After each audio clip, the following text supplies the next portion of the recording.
वंदे मातरम, जय श्री राम। मैं हूं मेहुल अग्रवाल और आज की इस परिचर्चा में आपका बहुत स्वागत करता हूं। हिंदू धर्म पर कलंक का बिंदु लगाने का काम कुछ सो कॉल्ड सेकुलरवादी कॉमेडियंस कर रहे हैं, तो देखते हैं कैसे। मोरिया शीला की जवानी, गणपति बाबा मोरिया, मुंडी है हरामी, मेरा भगवान आया 1.5 दिन के लिए, मेरा भगवान आया 3 दिन के लिए, बाजू वाले का 5 दिन के लिए, बाहर के मंडली का। लिटरली ये वीडियो देखने के बाद अगर आपको हंसी आ रही हो तो कमेंट बॉक्स में जरूर बताएं ताकि हम भी हंस सके। इस वीडियो में भगवान गणेश का मजाक बनाने के सिवाय कुछ नहीं था। हमारे देश में यूं तो ब्राह्मणों का बहुत सम्मान किया जाता है, पर क्या इन्हें ब्राह्मण कहते हैं? I'm an atheist, alright? I'm an atheist, and the main reason I'm an atheist because my only other option was to be a Brahmin. Like I can't, and I'm not allowed to drink alcohol. Come on, you want me to be a guilty, sober Brahmin? ISIS or RSS could recruit me. It's damn scary, guys. It's damn scary. Arnav Rao, अगर इन्हें ब्राह्मण नहीं कहते तो किन्हें कहते हैं? Secular है, लेकिन आपके हिंदू धर्म में ये जो कास्ट सिस्टम है, जात पात, भेदभाव, ऊंच नीच, इसके बारे में आपको क्या कहना है?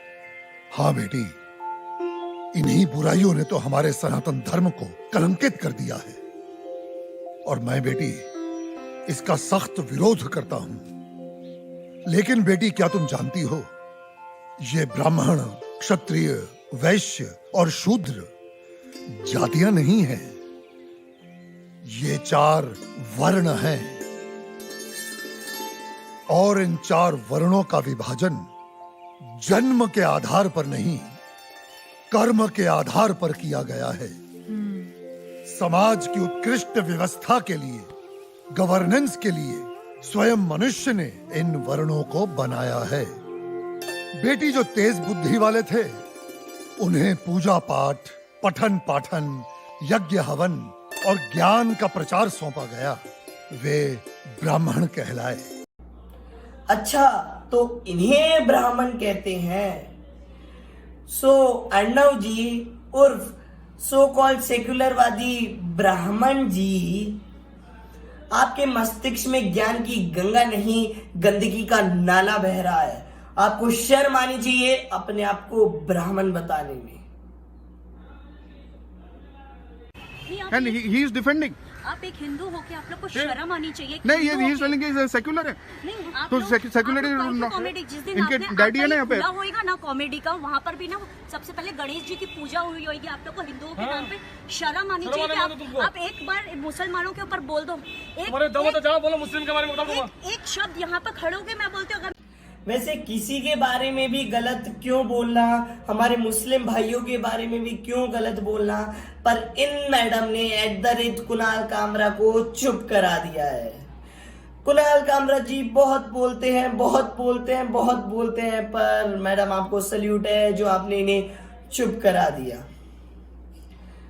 कुणाल कामरा मोदी और हिंदू धर्म को बराबर रखते हैं, मुझे समझ नहीं आता क्यों। सनातन धर्म को मोदी के बराबर रखते हैं, पता नहीं क्यों। मोदी गलत हो सकता है पर सनातन धर्म नहीं। ओहो फारूकी साहब, भगवान को रिस्पॉन्स करें। वो गाना कैसा है ना, लाइक मेरा पिया अगर है और राम जी डोंट गिव। मेरा पिया घर है, राम जी लाइक मैं 14 साल से खुद घर नहीं गया। एंड अगर सीता ने सुन लिया तो वो तो डाउट करेगी।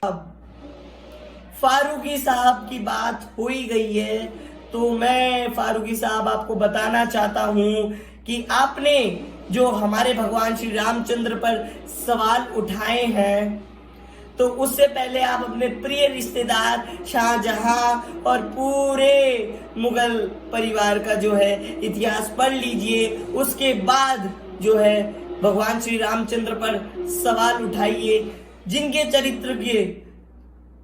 चरित्र की मिसाल पूरे संसार में दी जाती है। आप उनके चरित्र पर सवाल उठा रहे हैं, पर आपने शायद अपने प्रिय पूर्वजों का इतिहास नहीं पढ़ा।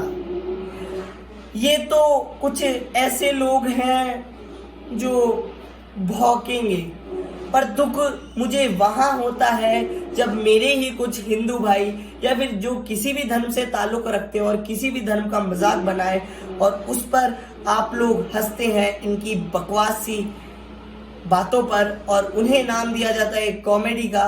वहां मुझे कहीं ना कहीं दुख होता है कि आप लोग हंसते हैं।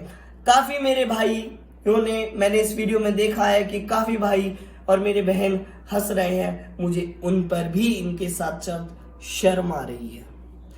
इन मैडम के बारे में तो क्या ही बोलना।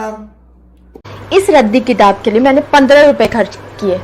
अब ये किताब मेरे किसी काम की नहीं है, तो मैं ये सोच रही हूँ कि इसे मैं टिश्यू पेपर की तरह या टॉयलेट पेपर की तरह इस्तेमाल करूँ। आपका क्या कहना है? तो धन्यवाद, जय हिंद।